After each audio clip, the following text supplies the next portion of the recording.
Abba Father. Thank you, Lord, that daily, Lord, we are walking in your sufficient grace. And Lord, day by day, we are being renewed, we are being strengthened, we are being lifted up, Lord, we are being encouraged, we are being blessed, O Lord God. Salamat po, Father God, Abba Father, for uh, always looking out after us, our welfare, our well-being.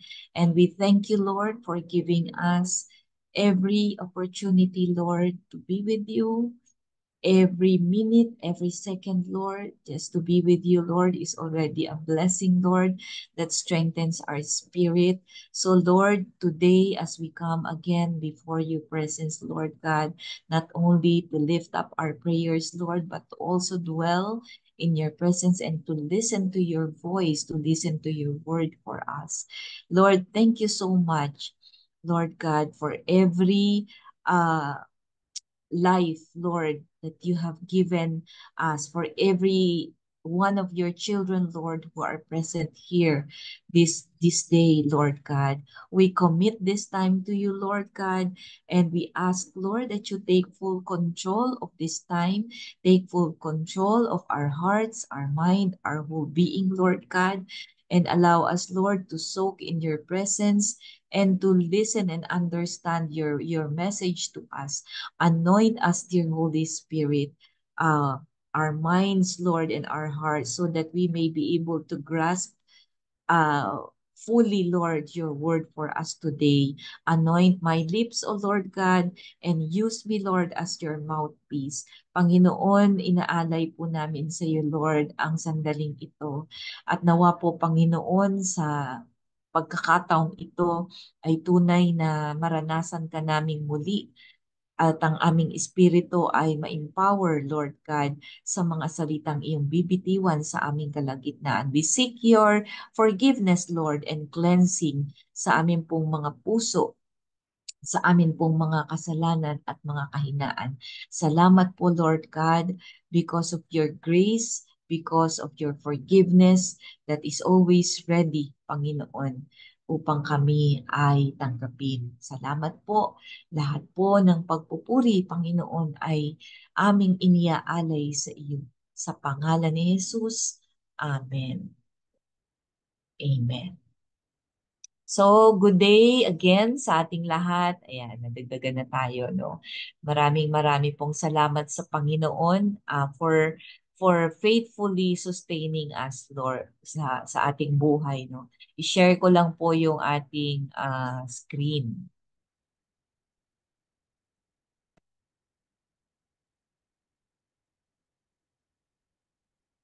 Nakikita nyo na po. So, ito pong devotional na ito ay binahagi po ni Pastor Rory sa akin. But God would want to add something, no? So, nilagdagan ko po yung title niya na God-Ordained Assignment. The story of a boy king not having a childhood. So, aside dun sa devotional, ay meron din po akong mga nagamit na materials from Wikipedia. Kasi itong mga characters po na ito ay bihira nating maririnig or mababasa. So today, we will get to know these characters sa atin pong pagbubulay-bulay. Let me introduce to you important characters, no. Actually yung title po is about the boy king, but I want to share with you also ito pong buhay nung kanyang ama, yung father king, no? The father king, kasi gusto kong ma-compare natin yun pong buhay nila. So si Father King, ang pangalan po niya ay si Henry VIII, no. Siya po ay pinanganak noong June 28, 1491 hanggang 1547 lang po siya nabuhay. And he was the King of England from 1509, no, April 1509, hanggang sa namatay siya in the year 1547. As 56 years old lang po siya nung namatay. No? Actually, matanda pa nga po ako sa kanya. So, Henry is known for his 6 marriages. No? Naging 6 ang kanyang asawa. And for his efforts to have his first marriage, so Catherine of Aragon annulled. No? Nakapag-asawa siya ng 6. At yung kanyang unang asawa, ipinaanal po niya yun, no? Dinidivorce po niya. His disagreement with Pope Clement the Seventh about such an annulment led Henry to initiate the English Reformation. Tingnan niyo yung motive niya, no? Nagkaroon siya ng disagreement with the Pope kasi may issue sa annulment. Ano? Kasi syempre, biblically, it's not acceptable. So ang ginawa niya, in-initiate niya yung English Reformation, no? Separating the Church of England from papal authority para hindi siya masakop ng Pope, no? He appointed himself as the supreme head of the Church of England and dissolved convents and monasteries for which he was excommunicated by the Pope. Napaka-drastic nung ginawa ni Henry VIII, no? Sa England. Pero maganda ba yung ginawa niya? Meron bang benefit na sineparate niya yung Church of England from papacy at in-start niya yung English Reformation? So let us continue. Si Henry brought radical changes to the Constitution of England. No? Sa kanyang power, in-expand niya yung kanyang royal power, ushering in the theory of the divine right of kings in opposition to papal supremacy. So, it's really about his power, no? His royal power. Kaya niya ino-oppose yung papal supremacy.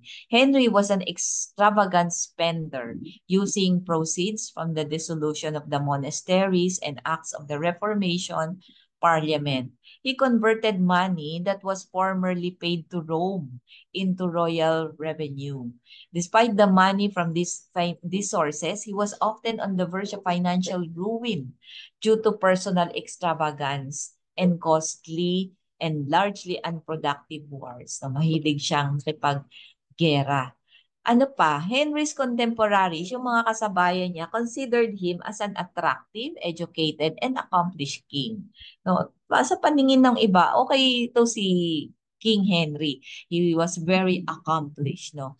He has been described as one of the most charismatic rulers in England, no, to sit on the English throne, and his reign described as the most important in English history. He was an author and composer. As he aged, he became severely overweight. Ayan, kaya ang laki niya dito, no? And his health suffered. He is frequently characterized in his later life as a lustful, egotistical, paranoid, and tyrannical monarch. So he was succeeded by his son, Edward the Sixth. Ayan. So nagkaanak siya. Ang pangalan ay si Edward the Sixth. So Henry was a devout and well-informed Catholic to the extent that his 1521 publication Assertio Septem Sacramentorum, the defense of the seven sacraments, earned him the title Fidei Defensor, meaning defensor of the faith, from Pope Leo. Ganon siya ka-devout na Catholic. Meron siyang isinulat na papel, no? Ang laman nito ay yung work na ito represents and a staunch defense of the papal supremacy. How ironic, ano? Albeit one couch in somewhat contingent terms. It is not clear exactly when Henry changed his mind on the issue as he grew more intent on a second marriage. 'Di ba yung inano nga niya yung papal supremacy, 'di ba? In-establish niya yung Church of England to contradict yung papal supremacy. Pero prior to that, meron pala siyang ganitong papel na isinulat na document, no? Kaya nga tinawag siyang defender of the faith eh. Ni Pope Leo the 10th, no? Pero mabilis ang mga pangyayari. So, ganun ang naging buhay ni King Edward, no? Ah, parang nung nabasa ko, ang naging focus niya because he really wanted a male son, yung mag-i-inherit ng kanyang throne, ng kanyang title. Kaya umabot siya ng 6 na asawa, no? Kaya inadmonish din niya yung annulment, no? Nakipaglaban siya sa Pope because of that. Naging ganon siya kaseryoso. So, let us see naman yung buhay ng kanyang anak, si Edward the Sixth. Si Edward the Sixth ay pinanganak noong October 12, 1537. Hanggang 1553 lang siya. Maigsi lang ang buhay ni King Edward. He was King of England and Ireland from 1547 until his death 1553. He was crowned on February 20, 1547 at the age of 9. So, 9 years old lang ay napunta na siya sa pagiging hari. Do you remember a Bible character in the Old Testament, a king who has a similar yung circumstance, no? Batang ah batang naging hari, si King Josiah, no? He was the only surviving son of Henry VIII by his third wife, si Jane Seymour. So Edward was the first English monarch to be raised as a Protestant. Ang kagandahan kay King Henry, yung father niya, inexpose niya si King Edward sa Church of England, pinalibutan siya ng mga Protestant na pastor. Kaya naman lumaki si King Edward under the Protestant religion. During his reign, the realm, si King Edward, the realm was governed by a regency council because Edward never reached maturity. Hindi kasi siya yung manungkulan talaga because of his age. Bata pa siya. Pero meron silang tinatawag na regency council at meron siyang duke pina-assign sa kanya nitong Regency Council na ang pangalan ay Edward Seymour. Ito ay kanyang uncle, no, kapatid ng mother niya. At ang tawag kay Edward Seymour ay Duke of Somerset.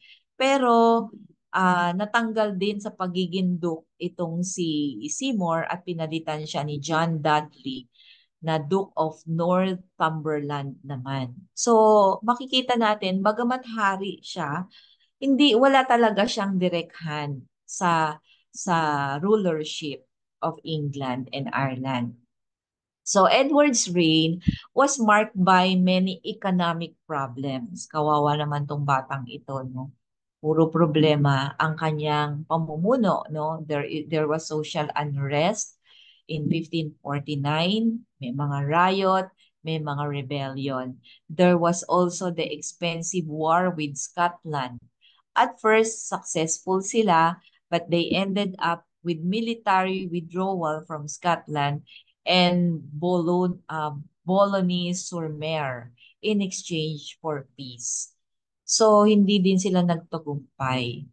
The transformation of the Church of England is into a recognizably Protestant body also occurred under Edward, who took great interest in religious matters.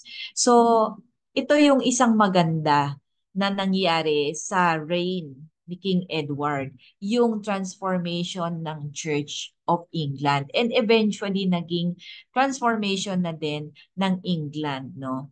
His father, Henry VIII, had severed the link between English Church and Rome, no? Kinat off nung father niya yung link between the Church and Rome.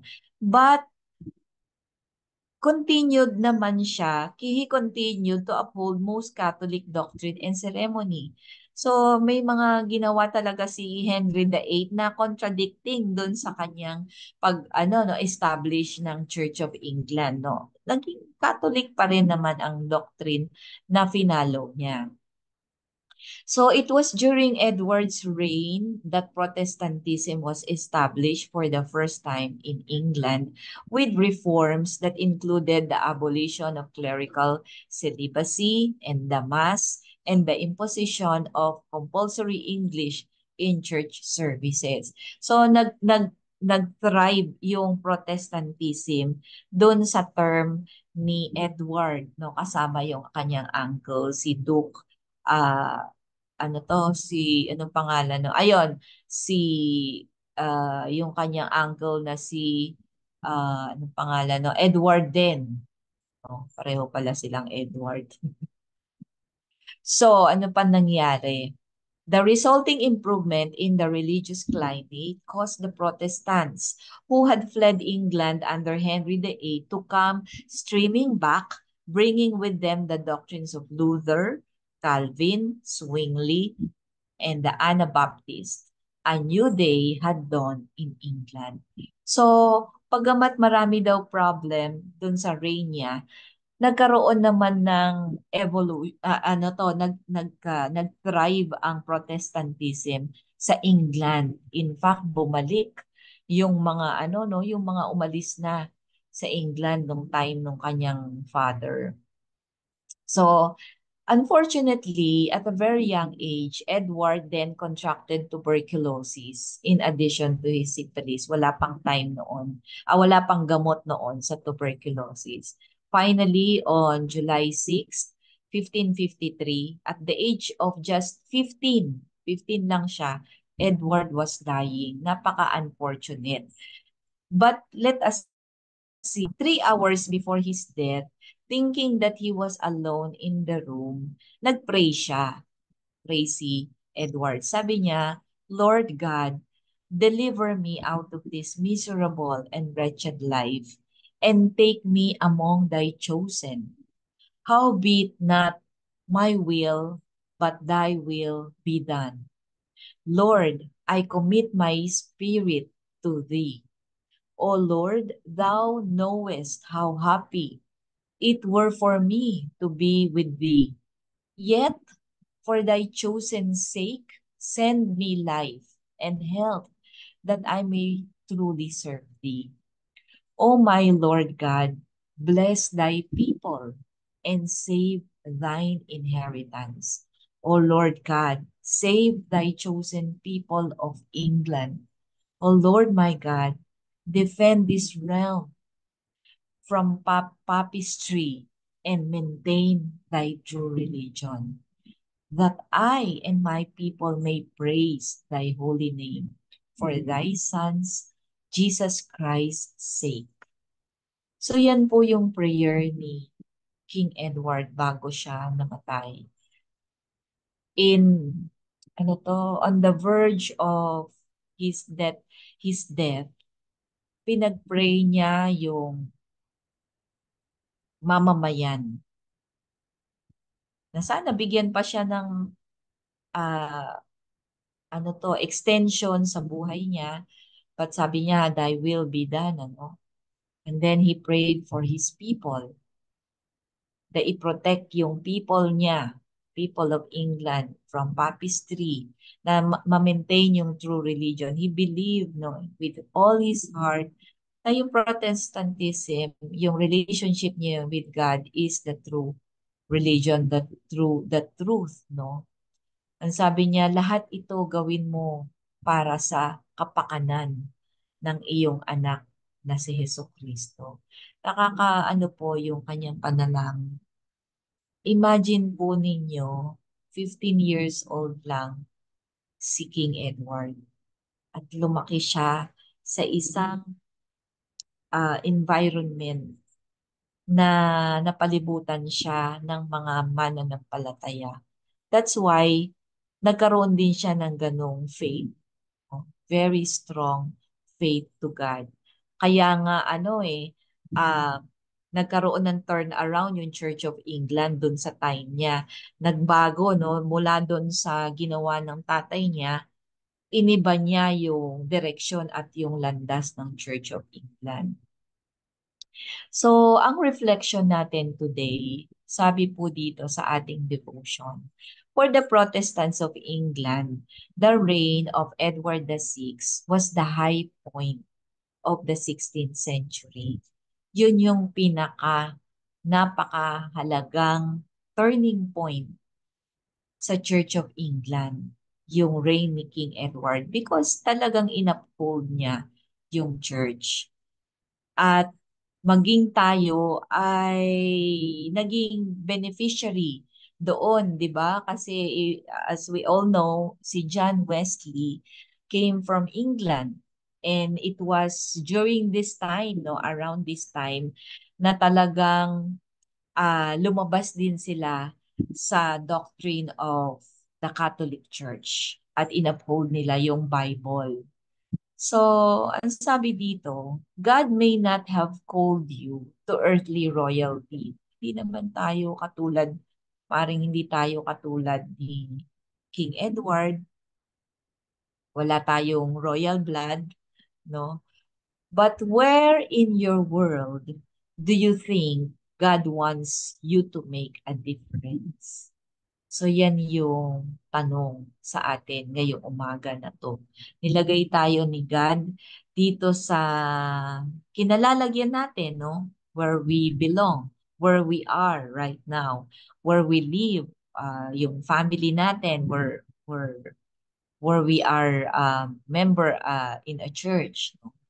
But sabi dito, where in your world do you think God wants you to make a difference? Saan kaya dyan? Alin kaya sa kinalalagyan natin ngayon gusto ng Diyos na magkaroon tayo ng pagkakaiba na hindi na maiangat tayo mula sa kalakaran ng mundong ito.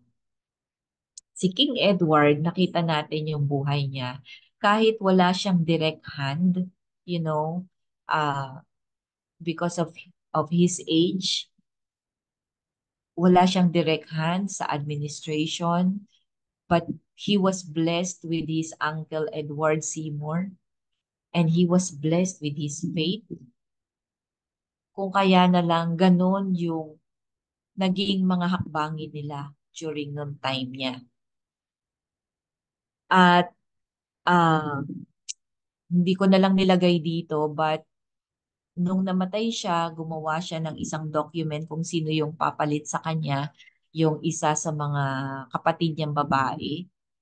But naging short-lived lang yung term ng babae na yun. Kasi yung babae na yun, binaligtad lahat ng decision niya about the church.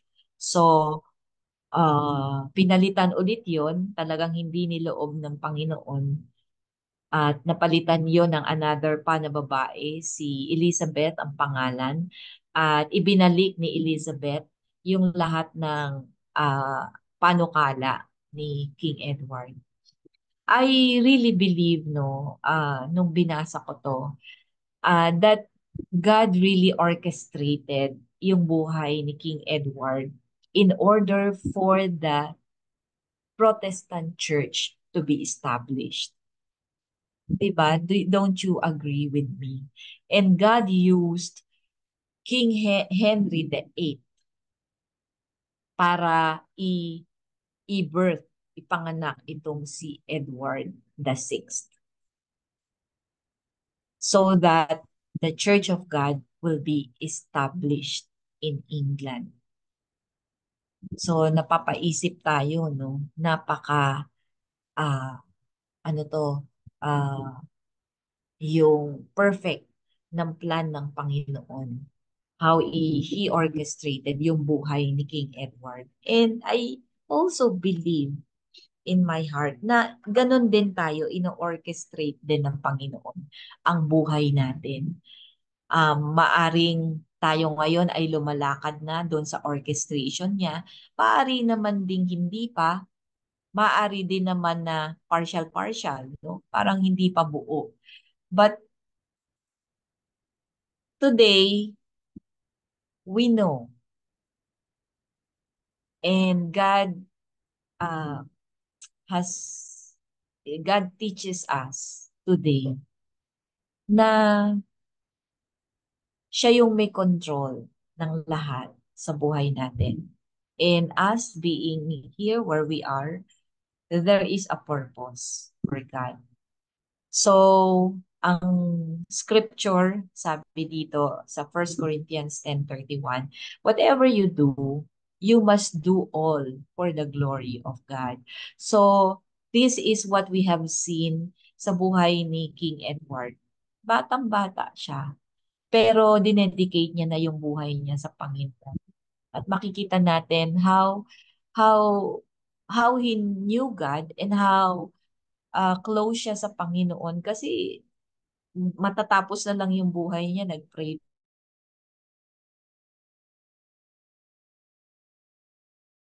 in behalf of his nation. Kaya ang sabi dito, you must do all. So, gawin daw natin lahat, ano man yung ginagawa natin para sa kalwalhatian ng Diyos. Ano man yun, ano man yun, nasaan man tayo, lahat ay dapat mayroong mabakas doon sa buhay natin, yung kalwalhatian ng Panginoon. So, today, I would like for all of us to declare the word of God dito sa mga prayer points na ito. There are three, and God has impressed upon my heart that we should pray for all these things, no? Kasi napakahalaga na malaman din natin ano ba ang God-ordained assignment natin. So, ang una is we have to pray to God to touch, direct, take control of the hearts of the leaders of nations to unite. Kasi nakita natin dito kung paano siya kumilos sa buhay ni King Edward. No? To God to really work on their hearts. No?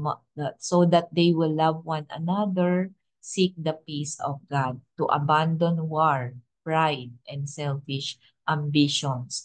At ito po yung word ni God na i-declare natin na hawakan ng Panginoon ang kanilang mga puso. Kasi kaya niyang gawin yun eh. Walang imposible sa Diyos nakalagay dito sa Proverbs 21. Kaya niyang hawakan, i-direct ang heart ng mga tao katulad ng rivers of water. Tapos, ang second item, pray for oneself, no, for ourselves, that we may be able to give glory to God in whatever we do. Kung nasan man tayo ngayon, we give glory tayo. Makapagbigay tayo ng kalwalatian sa Panginoon. Kasi sometimes we lose control. Sometimes we become unconscious of God. Sometimes we follow ourselves. So let us declare, sabi nga dito yung word through Apostle Paul, no, that whatever we do, we may be able to give glory to God. And yung prayer item number 3, that we may be able to find, to know our God-ordained assignment, and that we may be able to walk on it, to fulfill it according to God's plan and timing. Ang sabi nga sa Ephesians 2:10, we are God's handiwork, created in Christ Jesus to do good works, which God prepared in advance for us to do. Inordain na ni God yung gagawin natin. So, we will do a prayer blast. We will pray for 5 minutes. So, wala akong timer dito, but magmamanual na lang ako. Magmamanual na lang ako na so that we will have a guide.